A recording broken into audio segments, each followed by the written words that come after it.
All right, well, I'm going to be talking about horsing the Civil War.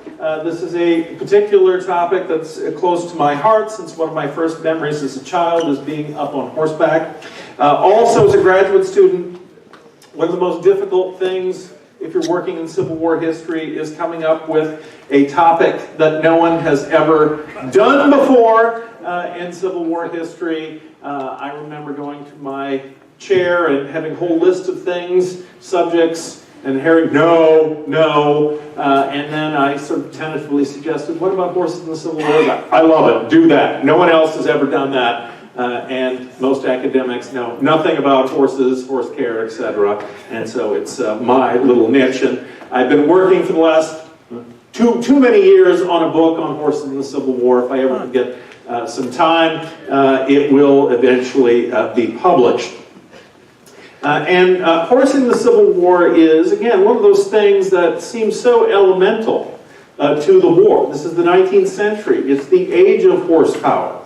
Armies cannot move without horses. And yet, the study of horses, horse care, and I'll even throw mules in there too, is not something that has garnered very much attention. Unfortunately, most modern generations think of horses as one would think of an automobile, where you turn it on and use it when you want it, you shut it off and leave it sit when you're not using it. And that is definitely not the way horses can or indeed should be treated. Now, does anyone want to take a guess? What was the most populous horse state in the United States in 1860? Kentucky. I hear a bit for Kentucky. Missouri. Texas. Virginia. You're all wrong again. How can this be? It's actually Ohio. Ohio was the most populous horse state in the Union in 1860. Now, Kentucky and Virginia also, of course, are very prominent in the horse industry, but Ohio wins the prize. Interestingly enough, we have currently in the United States right now about the same horse population we did in 1860. One of the sort of interesting anomalies is that when we think of the South, especially the plantation South, we're thinking of rich planters, elegant horse flesh, all of which is true up to a point. But the animal that made the Southern economy actually function was the mule. And the South, well, if you know anything about mules, they are not self-reproducing. And the South actually imported most of its mules from Kentucky, Indiana, Ohio, and Missouri. Those were the great mule-producing states. And once the war starts, that source will get shut off. The Union is going to field more than 250 cavalry regiments at about 1,200 troopers, men and officers and troopers per unit. That's just the cavalry. Of course, artillery needs horses, supply services need horses, officers need horses, and you're looking at roughly about 650,000 horses purchased by the Union Army during the war, with another 75,000 confiscated throughout the South. We're looking at an expense of about $95 million in 1860 money. Not an insignificant sum of money. We estimate about 1.5 million horses and mules served during the war, and many of them are going to die of disease. Much like men, many of them more are going to die from disease than are going to be killed in battle. Horses were regarded more and more as the war went on as a critical war-making resource. Montgomery Meigs, in a letter that I found, remarked saying that horses are like a barrel of gunpowder, that they should not be left in Southern hands, that anytime a Union soldier comes across a horse, they should confiscate it. And you have the export of horses actually banned in 1863 by President Lincoln. Now, there needs to be just a slight discussion of kind of the background differences between North and South, how they used horses, what they used them for. In the North, horses were a cash crop. They also produced cash crops, that is agricultural produce, and horse breeding was a very active industry. As I said, you have large herds of horses every year going from places like Ohio and Kentucky into the Deep South. There's a cultural difference. As I said, you have wealthy planters who are able to afford indulging in their love of magnificent horse flesh. There was a sugar planter in Louisiana whose horse stables were paneled in mahogany, whose horses were chained with silver chains. He also has, a lovely house in the French Quarter in New Orleans, and spends summers at Saratoga Springs in upstate New York. And the South, and this becomes part of the Old South legend, and indeed the legend of the war. The Confederates were the superior horsemen. Think of Jeb Stuart, think of dashing cavaliers, etc. It makes for a good story, and there is definitely some truth to it. But that legend needs to be examined a little more closely. Socially, also, there is a difference. In the South, among the elite, again, riding on horseback carries social prestige with it. In the North, not so much. Riding astride does not get you any sort of extra social brownie points. In fact, in the North, driving becomes more fashionable and more accepted as a means of the wealthy to show off their elite status, because in driving it's more comfortable, it's less dirty, and you also have opportunities of having a fancy carriage, having silver-mounted harness.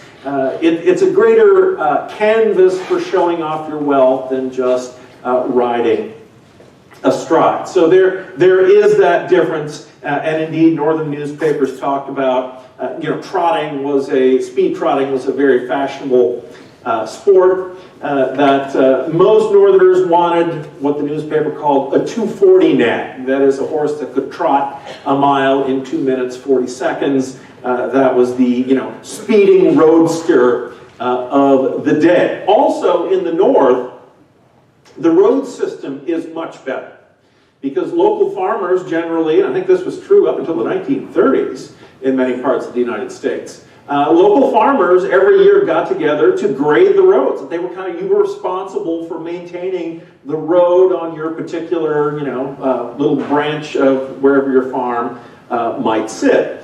So roads were better. Using carriages was more comfortable, and it was a greater avenue to display status. Now, once the war breaks out, you have both North and South rushing to build their armies. But one of the things both sides initially don't want to do is field large cavalry units, because cavalry units are monstrously expensive. You're looking at an initial outlay to form a regiment of 1,200 men, $300,000. That's just to form the unit, and now every year you're looking at, to maintain that unit in the field, an additional $250,000 for every cavalry regiment for every year. And so initially both North and South try to kind of put the damper on forming mounted units. Southerners are generally more gung-ho to form cavalry, because it definitely suits the plantation ethos of the master riding astride. It also tends to Southerners who enjoyed mounted sports. That seems to also fit very much their idea of what a soldier is supposed to be. Again, that's why Jeb Stuart has such a long-lasting reputation for his kind of sexy joie de vivre, for his kind of glitzy uniforms, for his banjo player that attends him, and it adds to the Confederate mystique. The way North and South horsed their armies is, like much of the rest of them, quite different. The Union Army follows traditional Army policy of the contract system. The horse is a supply, so it's announced the U.S. is looking to buy X number of horses. They invite sealed bids. Lowest bidder gets the contract. It was designed, of course, for the government to get maximum value at lowest price. Unfortunately, the contract system has all kinds of holes in it because you would have cases of people lowball bidding, getting the contract, trying to subcontract at even lower rates, and not then fulfilling the contract. And you've got units that are waiting for horses and not getting them. In 1864, the Union Army, at the request of General Meigs, will change the law to allow, and also to bid for a contract. You couldn't, as an individual, a private individual in a sense, try to get one of these government contracts.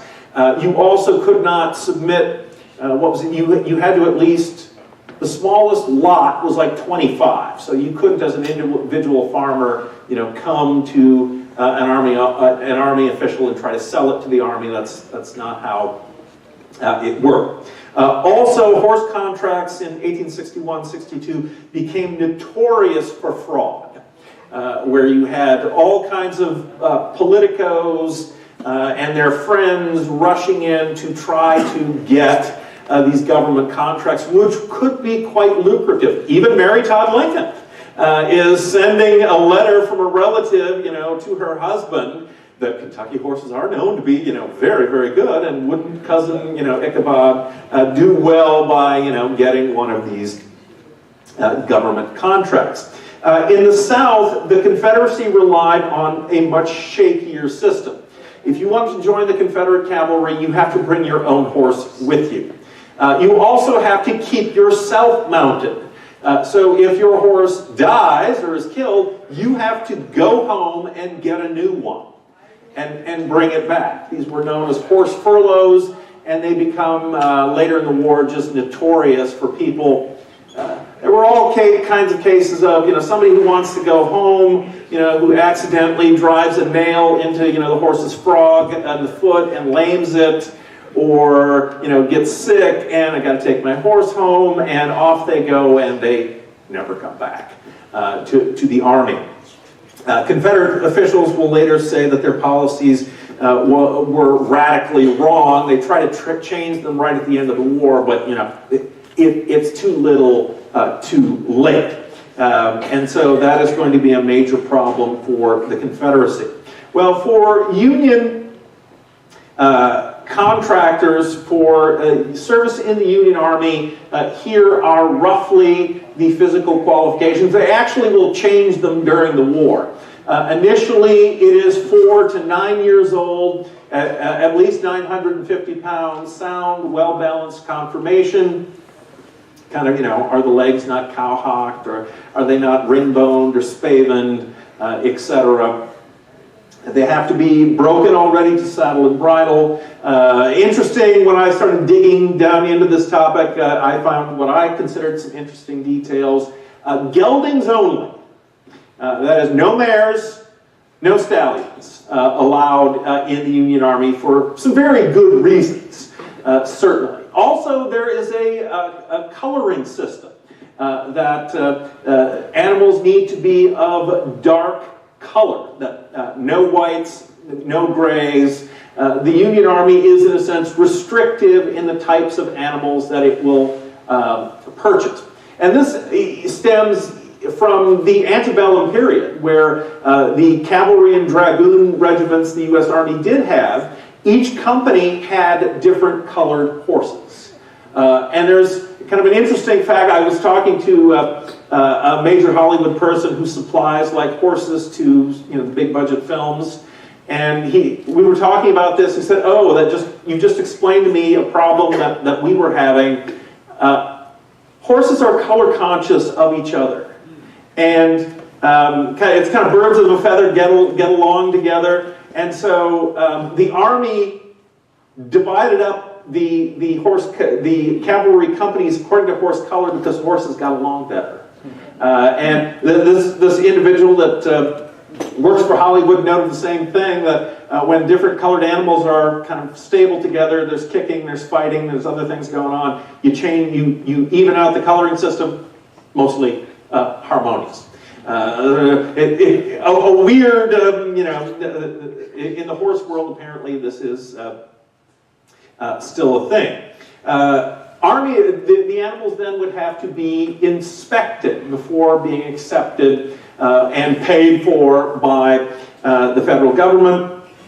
And it's in inspection where you'd also have a lot of fraud, because you would have, a contractor who's got some, not top of the line animals that he wants to get the Army to pay for. And so that's when you slip the civilian inspector, hey, here's $100, here's $1,000. Make sure this lot gets the stamp of approval. And once they get mixed in with all the other animals that are getting shipped off to the Army, how are they going to trace them back to me? Things happen when they're being transported, etc. Gradually, the Army and MiGs will get wise to this and take measures that later on in the war, if you're an Army inspector, even if you're a civilian, you have to brand the animal you're inspecting with your initials on the left front forehoof. So if a crappy animal arrives at Army camps, they know exactly what Army inspector passed that animal, and they would then, get in lots of trouble for it, because they are supposed to be bonded also for honest behavior. And it's not until 1864 that the government really goes after shoddy contractors. Again, the people that throw in the lowball bids, get the contract, and then don't fulfill the contract. Stanton is particularly adamant about this. And a couple of horse contractors get court-martialed and get some hefty fines, and a couple get prison time. But guess what?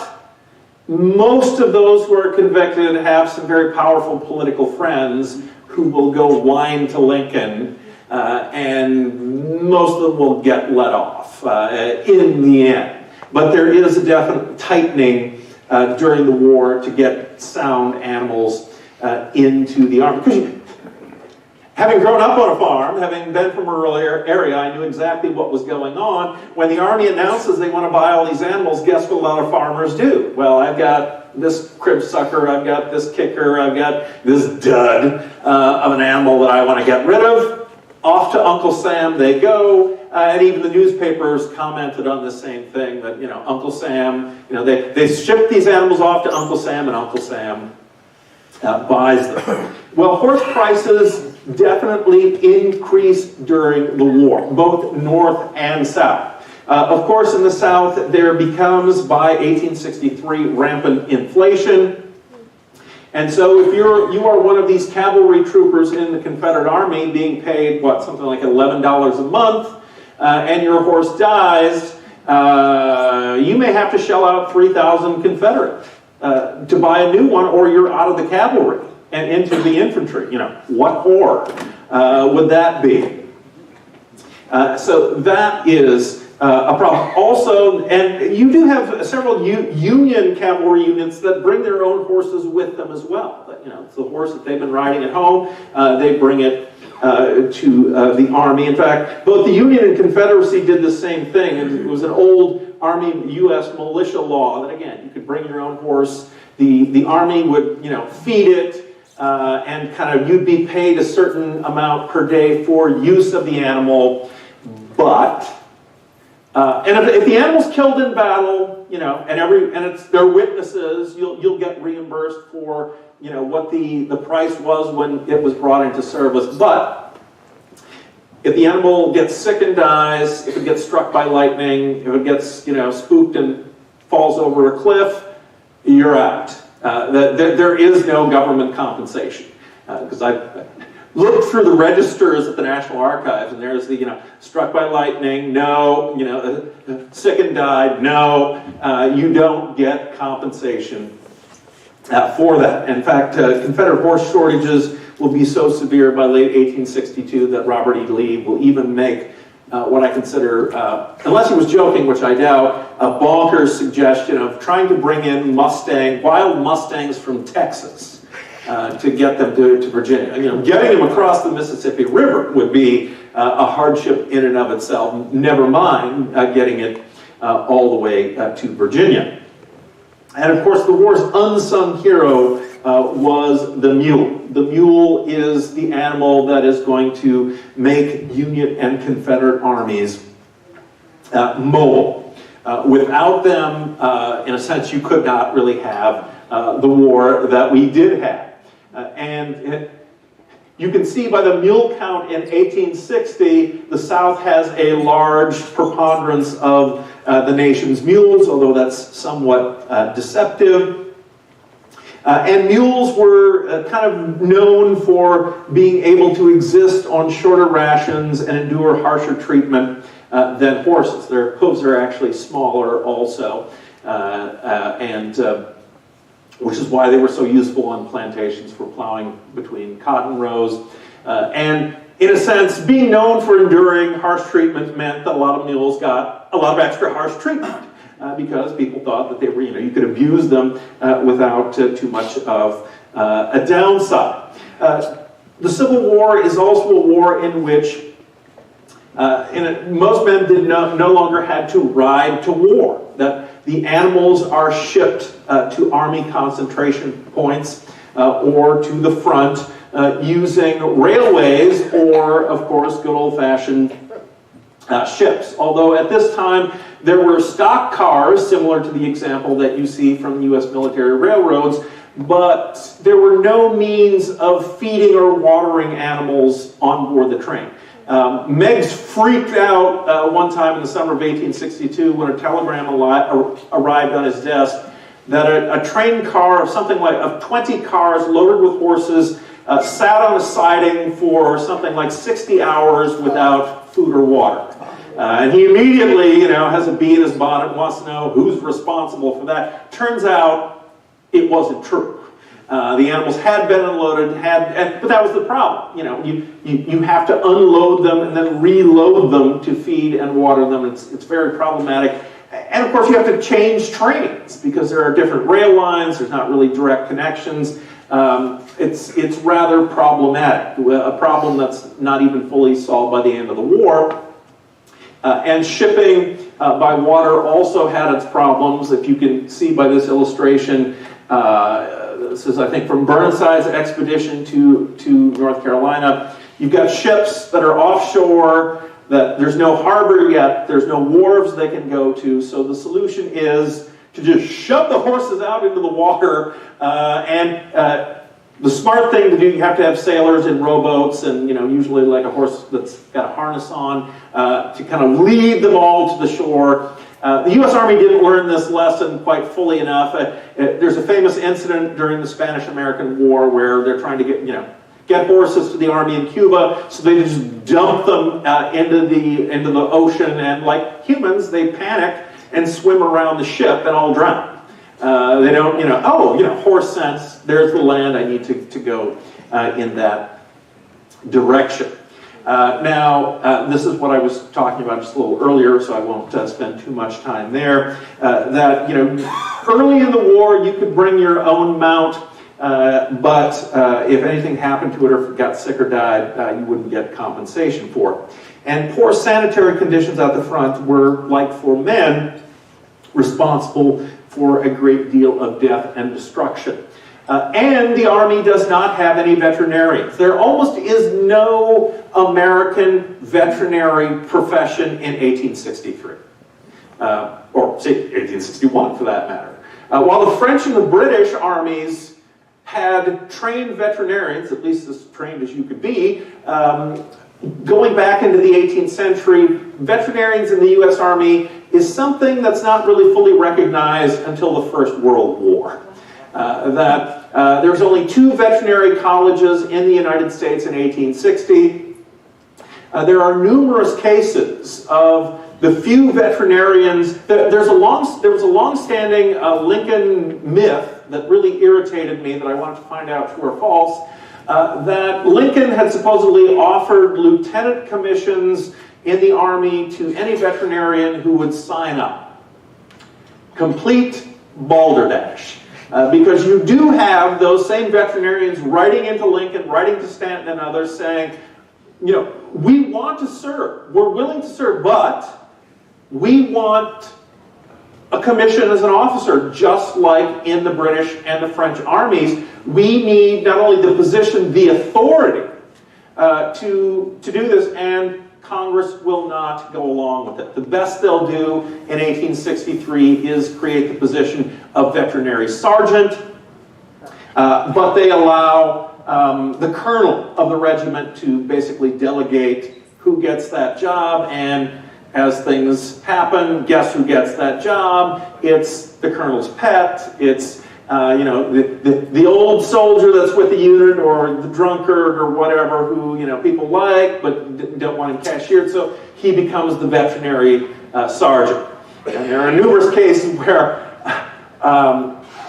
they try to mix up medications for the animals. There's one company that has some sick animals that almost all the horses get poisoned because they're just like dumping chemicals into flour and creating these boluses, these pills to give them. That was the last time they were allowed to go anywhere near the sick animals.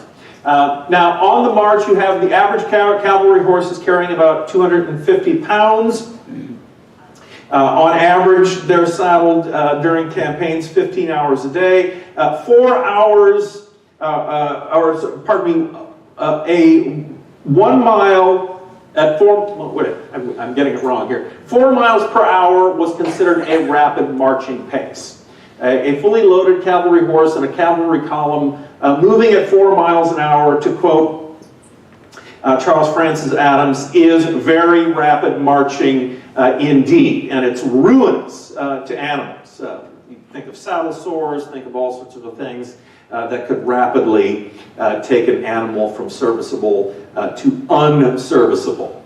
Army horses were, according to regulations, fed the proper amount by pound that they should have had, but of course on campaign, rations are usually short. There's not a lot of time to allow animals to graze. Water is also a problem. Columns on the march might cross streams, but they're being churned to the color of chocolate, and horses, like people, don't like to drink dirty water. They'll actually refuse to drink it, even though they are becoming very badly dehydrated. And in the supply of forage, here again, the Union does a far, far better job. In fact, the production of grain and hay in the North actually increases during the war, in large part because of farm machination that was occurring already before the war, and the war happens to speed up that process. One thing, of course, that Army commanders, North and South, continually railed on was that troopers were not treating their animals properly. There was too much animal abuse, that they were overloading them, that they were engaging, as young soldiers often do, in racing to see which animal's faster, no matter what the damage to the animal might be. And in the Confederacy, because especially in the Confederate cavalry, the men own their own animals, they will actually tell their officers, "This is my property. I will do with it, I will treat it as I wish, and you cannot really tell me what to do." And that is also a problem that very much hampers the Confederacy. There were, of course, those who sought better treatment. One, and this was actually one of my first letters to Lincoln that I discovered long before I had worked for the Lincoln Papers as a young graduate student, was from a Massachusetts. He's actually serving. He's serving from California, but he's in a Massachusetts unit. Alonzo Distill, where he writes Lincoln, and he lays out a whole list of how Army animals are being abused, especially in the cavalry. The hooves are being pared too thin, shoes are being left on too long. Teamsters, those army wagons, heavily loaded, supplying the troops, you can't brake them other than forcing the horses, in a sense, to be the brake. It's not until late in the war that, thanks to American ingenuity, somebody creates this idea of a handbrake. That you can actually brake the back wheels. Otherwise, what you'd have to do, if you're going to go down a hill, stop at the top of the hill, kind of get a big fence rail, stick it in the back wheels so they can't turn and then slide, the wagon down the hill. And you think a letter like this would just kind of go in the circular file. Lincoln, or at least one of his secretaries, sends it over to the War Department. It goes down the chain of command. It gets commented on. It goes back up the chain of command. So it wasn't just, in a sense, forgotten about. But care during the war is always going to be less than ideal. And of course, every day you have animals being lost to disease, malnutrition, accident, battle, and of course, other issues. There is a case, for example, of a Union cavalry regiment being stampeded in Virginia by a hive of bees, where a shell just happened to hit a beehive nearby just right, and a swarm of angry bees / hornets attacked the nearest thing, which happened to be this Union regiment, and the horses went in all directions, and the colonel was mortified to have placed his regiment just so, and all of a sudden, for seemingly no reason, they just all go in every possible different direction. And weather, of course, was an enemy as well. Whether it's biting cold and ice, they even during the war used cleats on horse hooves to give them some traction, or in summer, heat stroke, dehydration, all were, of course, terrible, terrible problems. And I actually couldn't resist putting in this quote from Charles Francis Adams, who is a cavalry officer during the war, where he writes home, usually to his mother, and he talks about the war and the fighting in the war and what's happening in his unit. And in fact, this is just one of his quotes, but he on another occasion will say, look, as a commander, I've got very few choices. I need to have as many men in the battle line as possible. If I have to drive my horses to death to get them into the battle line, it's what I have to do. And so, war is killing, as Sherman said, and that includes animals as well. In fact, in battle, especially when it comes to artillery units, enemy artillery tried to target where the caissons and the limbers were usually parked off to the side. Because if you kill the teams, those artillery units are not moving. They're going to be far more liable to capture. Also, another great quote from Isaac Gause, who was a soldier, talking about what happens when horses are wounded in various parts of the body, where for some of them, if they're hitting a fleshy part, it's it's almost like being bit by a fly or a bee or something, and others, they will give a hysterical scream, and there's all kinds of other cases, which I won't, especially after luncheon, horrify you with, that people talked about seeing, horses as debris of battle. In fact, there's probably one of the more famous ones of the Trossel Farm at Gettysburg, and I assume that I'm almost out of time here, or darn close to it. So, all right, well, I will just quickly flip through the rest here for you so you can see. By 1864, the Union Army makes the policy, no more Army horses are going to be turned loose. If an animal breaks down on the march, shoot it. it is not going to be left for the Confederates to get their hands on and possibly recruit. The Union will build several massive cavalry depots, which really will be groundbreaking for the time, but of course, as soon as the war is over, all the innovations that they came up with generally are lost. And there's even money to be made in those dead horses. That you have one contractor in Washington who buys dead horse carcasses from the army at $1.30 can make a $6 profit on that investment. In fact, you can even break it down for where it goes. And one of the last very fun ones I like to include, this letter was sent to Lincoln proposing an electric saddle.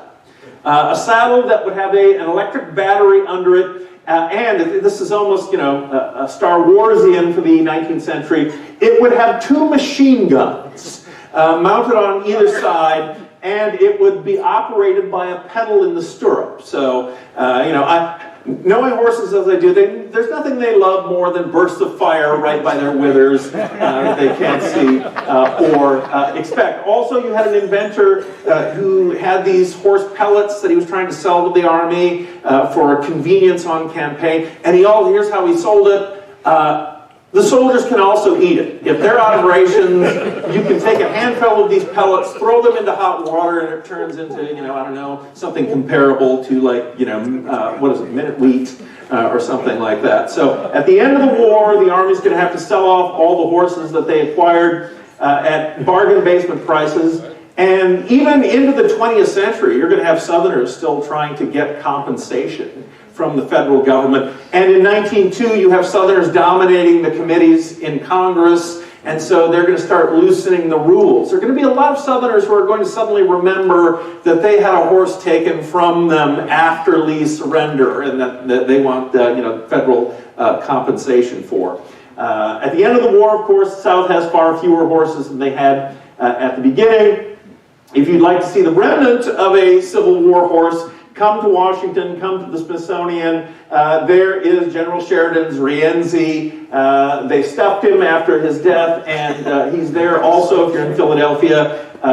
If you go to the Union Club, they do have the head of General Meade's Old Baldy, who was at Gettysburg. So, on that note, I will close down. If you'd like to read more, you can check out my chapter in the book on animal histories of the Civil War. And thank you for your kind attention. I'm sorry for the kind of rushed ending. You've been a lovely audience. I hope I can come back sometime. Thank you,